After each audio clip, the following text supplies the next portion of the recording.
Hello and welcome back to Langmitra's German for Beginners podcast. I'm your teacher, Maria, and I'm so excited to dive into today's lesson with you, Devendra. Last time, we learned some basic greetings like hello, guten Tag, and guten Abend, and how to introduce ourselves. Today, we're building on that foundation to make sure you sound not just friendly, but also respectful and natural in any German-speaking situation. It's a crucial step, Devendra. Hi, Maria. I'm really looking forward to this. I remember practicing Ich heiße Devendra and Wie geht es Ihnen? That last one felt a bit more formal, and I wondered why. Is that what we're talking about today? The you forms? Exactly, Devendra. You've hit on precisely the point. Today, we're tackling the very important distinction between du and Sie, the informal and formal ways to say you in German. It's something English speakers don't have, so it can feel a little tricky at first, but it's essential for navigating social interactions respectfully. We'll also unpack the incredibly versatile word Bitte, which is like a Swiss Army knife of politeness in German. A Swiss Army knife? That sounds useful. So du and Sie. Where do we even start with that, Maria? When do I use which? Great question, Devendra. Let's start with the basics. Du is the informal you. You use du with family, close friends, children, students your own age, and sometimes with pets, though they probably don't care much. Think of it as the you you'd use with someone you know well, or someone you're on a first-name basis with. For example, if I were talking to my sister, I'd ask, Wie geht es dir? How are you doing?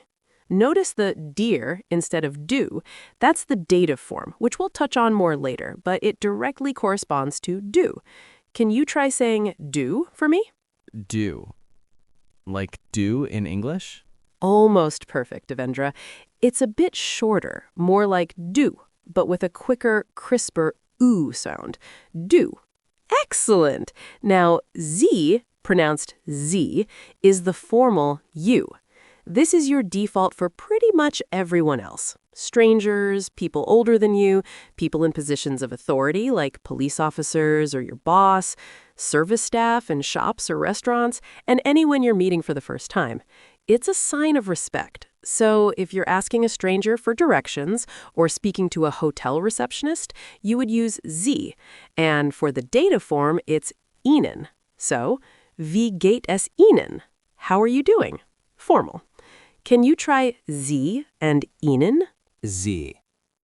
Ihnen. Is the S sound like the S in C? Exactly. Spot on, Devendra. Exactly like the S in C. You've got it. So think of it this way. When in doubt, always use Sie. It's safer to be too formal than too informal.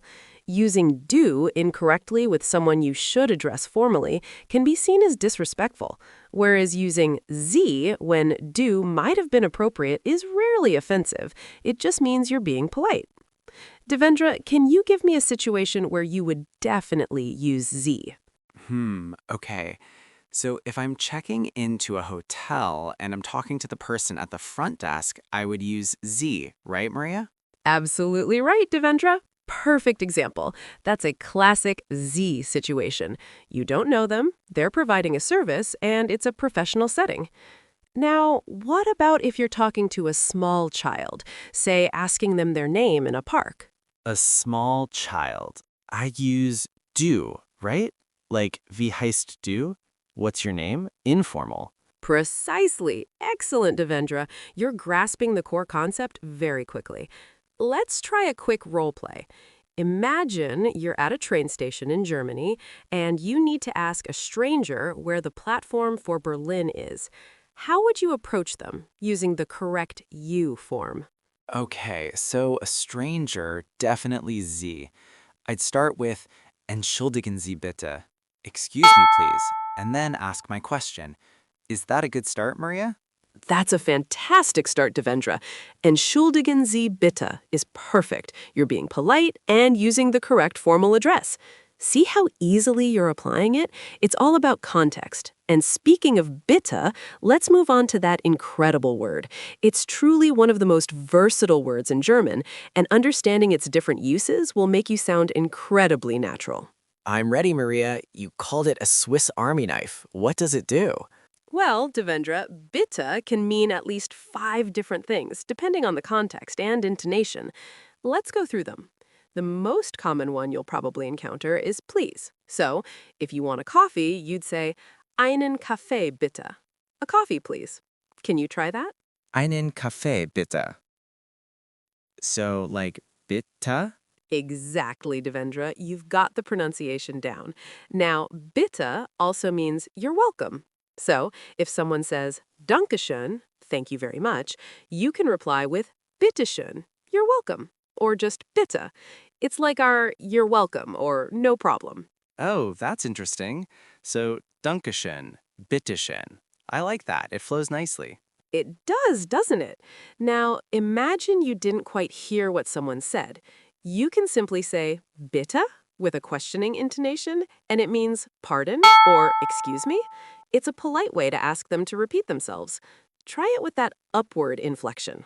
Bitte? That's really handy. I often just say what in English, but this is much more polite. Precisely, Devendra. It shows respect. And here's another use. When you're handing something over to someone, like a waiter giving you your food or a shop assistant giving you your purchase, they might simply say bitte as they hand it to you. It means, here you go, or there you are. Wow, that's a lot of meanings for one word. So bitte for please, you're welcome, pardon, and here you go. Are there any more, Maria? Just one more common one, Devendra, and it's often used in customer service. If you walk into a shop and an assistant approaches you, they might simply say bitte or kann ich Ihnen helfen? Can I help you? Bitte in this context means can I help you or how can I assist you? It's short and to the point. So, you see, its meaning is entirely dependent on the situation and tone. It's a fantastic example of how context is king in language. That's really clever how one word can do so much. It's like how in English, set can mean so many things, a set of dishes, to set a table, a movie set. It's confusing, but also efficient.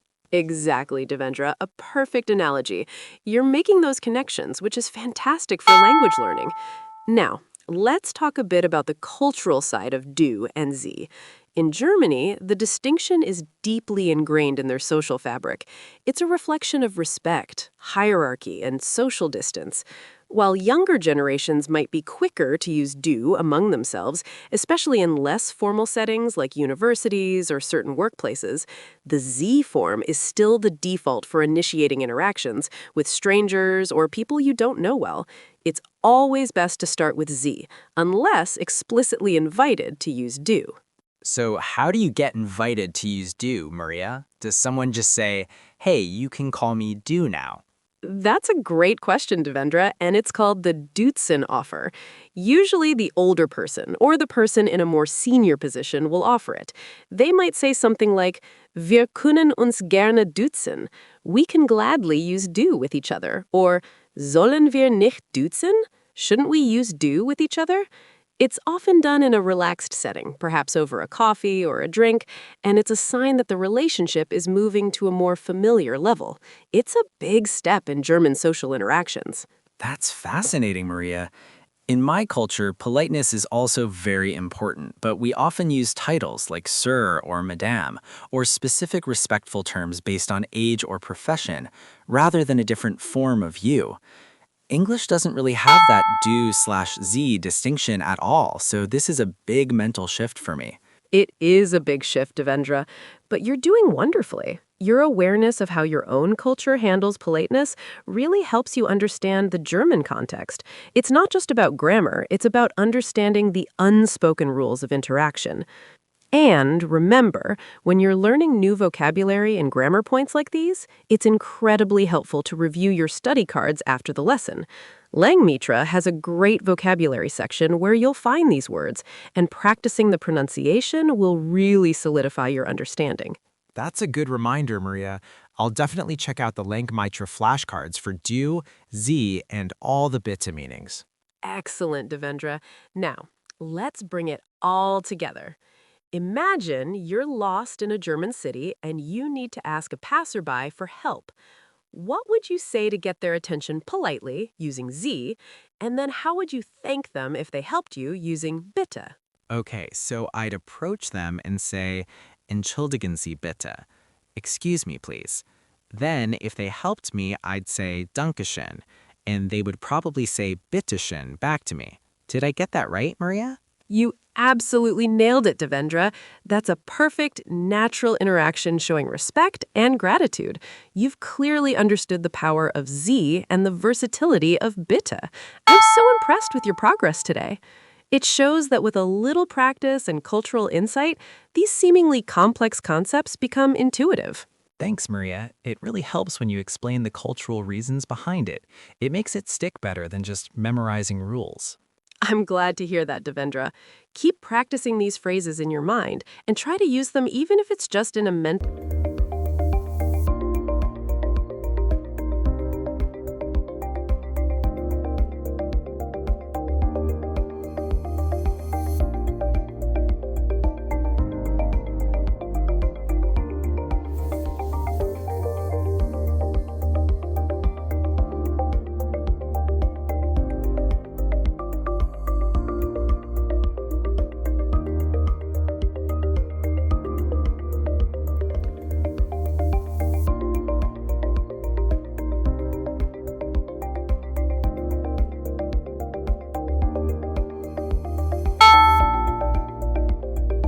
One language sets you in a corridor for life.